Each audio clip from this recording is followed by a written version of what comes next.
안녕하세요. 이번에는 스타일을 이용해서 컴포넌트를 디자인하여 어플리케이션의 UI를 예쁘게 꾸며보는 작업을 배워보겠습니다. 리액트 네이티브로 스타일을 지정하실 때는 특별한 다른 문법이나 표현 같은 걸 안 쓰셔도 됩니다. 자바스크립트를 이용해서 여러분의 어플리케이션 컴포넌트를 스타일링 하실 수 있어요. 모든 core 컴포넌트는 스타일이라는 프롭 네임을 받아서 스타일을 설정합니다. 이 스타일의 값들은 웹에서 사용하셨던 CSS처럼 사용하시면 되는데 단지 카멜 케이스로 쓰여 있다는 점이 다를 뿐이에요. 예를 들자면 웹에서는 background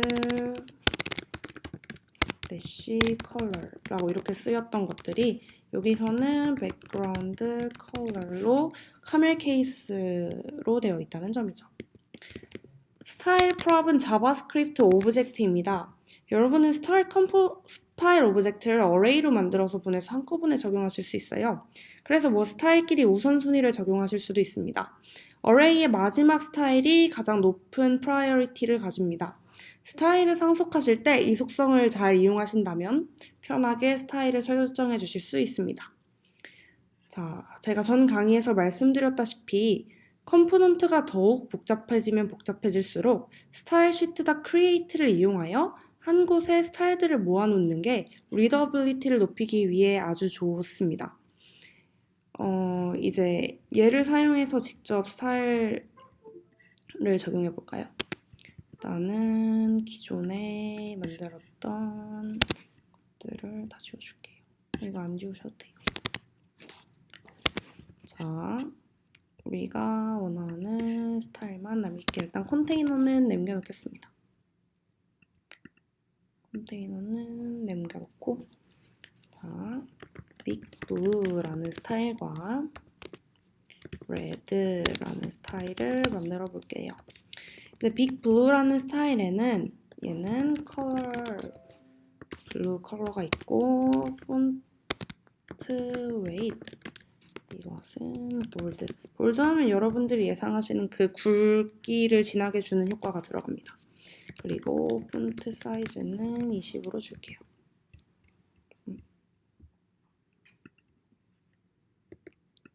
네, 그리고 레드는 그냥 색깔만 레드로 주겠습니다. 네, 그리고 이제 텍스트 컴포넌트를 하나 만들어 줄게요.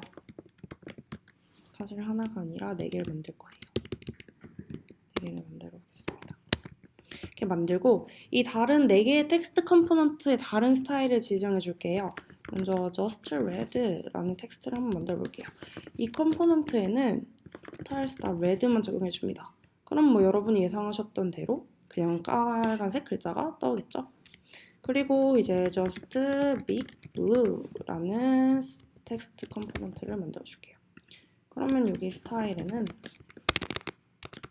스타일스다 big blue만 적용해 줍니다. 그러면 이제 예상하셨던 대로 20폰트, 볼드, 그리고 블루의 텍스트가 떠 있습니다. 그리고 이제 아까 스타일을 어레이에 넣어서 넘겨줘도 된다고 했잖아요. 그리고 맨 뒤에 있는 것부터 적용이 된다고 했는데 그걸 지금 확인해 볼게요. 그러면 style.bigBlue를 먼저 주고 styles.red를 나중에 줘볼게요. 그러면 어떻게 될까요? big blue and red 라고 해볼게요. 자, 예상하다시피 이 가장 뒤에 있는 게 우선순위로 적용이 돼서 빅 블루의 폰트 웨이, 폰트 사이즈는 그대로 있지만 뒤에 있는 레드에 의해서 컬러 프로퍼티가 덮어 써져서 20폰트 사이즈고 굵지만 빨간색으로 나타나는 걸 볼 수 있죠. 그러면 반대로 저 스타일의 순서를 바꾸면 어떻게 될까요? 한번 직접 확인해 보겠습니다. 스타일스다 레드를 먼저 적용하고 빅블루를 나중에 적용할게요. 그러면 레드 then big and big blue. 자, 어떻게 될까요? 네, 맞습니다. 여러분들이 생각하신 대로 색깔은 하나도 안 바뀌고 그냥 뒤에 있는 게 적용돼서 파란색, 볼드, 20포인트짜리 텍스트가 보여지게 되겠죠? 네. 자, 다음에는 height과 width에 대해서 알아볼게요. 스타일에서 height 그리고 width란 약간 직관적으로 예상하셨다시피 스크린에서 컴포넌트가 가지는 사이즈를 결정합니다. height 그리고 width를 이용해서 박스들을 배치해 볼게요. 자, 이제 아까 봤던 텍스트는 다 지워주고 뷰, 여러 가지 뷰를 몇 개 만들게요. 근데 지금 우리는 뷰 안에 뭐 여러 개가 들어갈 필요가 없으니까 바로 닫아주는 컴포넌트를 만듭니다. 그리고 귀찮으니까 그냥 인픽스 스타일을 사용할게요. width는 50짜리 그리고 높이도 50짜리 그리고 백그라운드 컬러는 파우더 블루. 이거는 이미 저장되어 있는 스타일인데 혹시나 다른 색깔을 사용하고 싶으시다면 리액트 네이티브 공식 홈페이지에 가시면 약간 저렇게 스트링으로 지정되어 있는 컬러들이 뭐가 있는지 보실 수 있어요. 그래서 뭐 마음에 드는 거 사용해 주시면 됩니다. 네, 뭐 제가 이렇게 3개 만들었으니까 당연히 3개가 이렇게 연달아 뜨겠죠? 근데 뭐 넓이랑 높이를 한번 다 바꿔볼게요. 얘는 100으로 하고 얘는 150으로 하고 그냥 색깔도 바꿔볼까요? 얘는 스카이 블루 그리고 얘는 스틸 블루로 바꿔볼게요. 그러면 예상하셨다시피 뭐 연한색, 그 중간색, 그 다음 진한색 이렇게 보실 수 있습니다. 자, 다음에는 플렉스에 대해서 알아볼게요. 뭐 아까 전에 맨 처음 강에서 말씀드렸다시피 플렉스는 이렇게 쓰이는데요. 컴포넌트 스타일에서 플렉스를 사용하신다면 컴포넌트가 존재하는 공간에 맞춰 확장하거나 수축하도록 설정할 수 있습니다. 즉, 이제 핸드폰마다 크기가 다를 텐데 그거의 크기에 맞춰 상대적으로 늘어나거나 줄어들도록 설정할 수 있다는 거죠. 일반적으로 사용하실 때는 저희가 메인 컨테이너 스타일에 사용했던 것처럼 플렉스 1을 사용하게 될 거예요. 이것은 컴포넌트에게 존재하는 스페이스를 꽉 채우라고 말하는 거죠. 그리고 만약에 플렉스 1을 가지는 다른 형제 자매 컴포넌트가 있다면 그 다른 형제 자매 컴포넌트들과 공평하게 공간을 나누라는 의미이기도 해요. 그리고 더 큰 플렉스가 주어질수록 이 컴포넌트가 가지는 공간은 형제 자매에 비해서 더 크겠죠. 이제 여기서 중요한 점이 플렉스를 사용하실 때 그 플렉스를 사용하는 컴포넌트의 페런츠의 디멘션은 0보다 커야 한다는 거예요. 즉, 이게 무슨 말이냐면 만약에 페런츠가 고정된 넓이, height 또는 플렉스가 없다면 그 차일드 컴포넌트는 보이지 않습니다. 왜냐면 차지하고 있는 공간이 없으니까요. 자, 플렉스를 이용해서 아까 전에 그 친구들을 바꿔볼게요. 자, 여기서 width랑 height를 이용해서 크기를 지정해 주는 대신에 플렉스를 줘볼게요. 자, 차례대로 플렉스 1 그리고 2 그리고 3 이렇게 바꿔줄게요. 자, 플렉스를 이용해서 다음과 같이 그 가장 부모 컴포넌트의 플렉스를 1로 지정해주고 나머지 자식 컴포넌트의 플렉스들을 1, 2, 3 각각 이렇게 지정해줬어요. 그러면 렌더해 봤을 때 이렇게 1, 2, 3만큼 알아서 차지하도록 되어 있습니다. 자, 이제 이 플렉스 박스들을 이용해서 레이아웃을 조정하는 방법을 배워볼게요. 일반적으로 다음과 같은 3가지를 사용합니다. Flex Direction, Align Item, 그리고 Justify Content를 사용하는데 하나씩 설명드릴게요. 먼저 Flex Direction. 컴포넌트에 Flex Direction을 더하는 것은 이 컴포넌트들의 자식들이 나열될 Original Axis, Primary Axis, 원래의 축을 정하는 것이라고 생각하시면 돼요. 이제 컴포넌트의 차일들이 가로로 정렬되기를 원하시나요? 아니면 세로로 정렬되기를 원하시나요? 원하시는 바에 따라 정하시면 됩니다. 디폴트는 컬럼이에요. 자, 이제 여기서 바꿔볼게요. 플렉스 디렉션을 row로 설정해 보겠습니다. 그리고 뭐 얘네는 지금 필요 없으니까 다 똑같이 바꿔줄게요. 바꿔줍시다.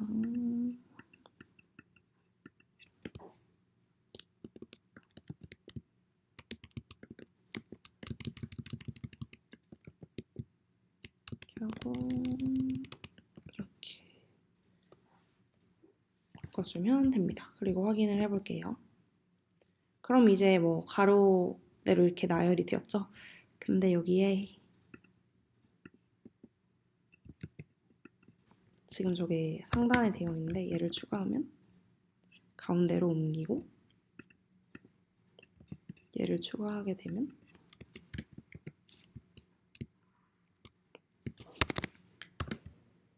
이게 세로 가운데 정렬이 되는 걸 확인할 수 있습니다. 이거 차차 설명을 드릴게요. 자, 그리고 다음은 우리가 아까 전에 이 child 컴포넌트를 가로로 옮겼었던 justify content입니다. 얘는 primary axis를 따라 자식 컴포넌트들이 어떻게 배어 있을지를 결정하는 요소인데요. 이 요소들에는 flex start, center, 그리고 flex end, space around, space between, space evenly가 있는데 하나씩 해볼게요. 자, 일단 스타일이 이렇게 보기 어지럽게 놓여져 있으니까 라인 브레이킹을 해보겠습니다. 이렇게 보면 보기 한결같죠? 자, 일단은 이 얼라인 아이템은 이따 설명드리고 일단 justify content부터 설명을 드리자면 뭐 flex start부터 해볼게요. flex start를 적용하면 이 flex가 시작되는 지점을 기준으로 맞춰서 child들이 정렬이 되죠. 그리고 센터는 아까 보셨던 대로 가운데 정렬을 해주는 거고 flex end는 예상하다시피 flex가 끝나는 지점에 따라서 정렬이 됩니다. 그리고 space around는 이렇게 주변이 똑같은 마진을 가진 채로 컴포넌트들이 정렬이 됩니다. 그리고 space between은 이 컴포넌트 간격이 똑같이 되도록 정렬이 됩니다. 그리고 space evenly는 이 컴포넌트들이 가지는 공간이 동일하도록 정렬이 됩니다. 각 스타일마다 약간씩 활용되는 부분이 다를 텐데 원하시는 스타일에 맞춰서 잘 골라서 사용하시면 될 것 같습니다. 일단 저희는 기본적으로 센터로 맞춰놓을게요. 그 다음은 마지막으로 align items입니다. 자, 이거는 secondary axis, primary axis와 수직이 되는 축이에요. 이 경우에는 primary axis가 row니까 secondary axis는 column이겠죠. 이 column에 따라서 child들이 어떻게 분포되어 있을지 결정하는 건데 네 가지가 있어요. flex start, center, flex end, 그리고 stretch가 있습니다. align item, flex start 한번 적용해 볼게요. 그러면 예상하다시피 secondary axis의 flex가 시작하는 지점을 따라서 컴포넌트들이 정렬이 되어 있습니다. 자, 맨 위쪽에 가서 있는 걸 보실 수 있죠. 자, flex end는 예상하다시피 또 마지막에 갇혀서 붙여 있을 거예요. 그리고 센터는 가운데 정렬이 되는 거고 stretch는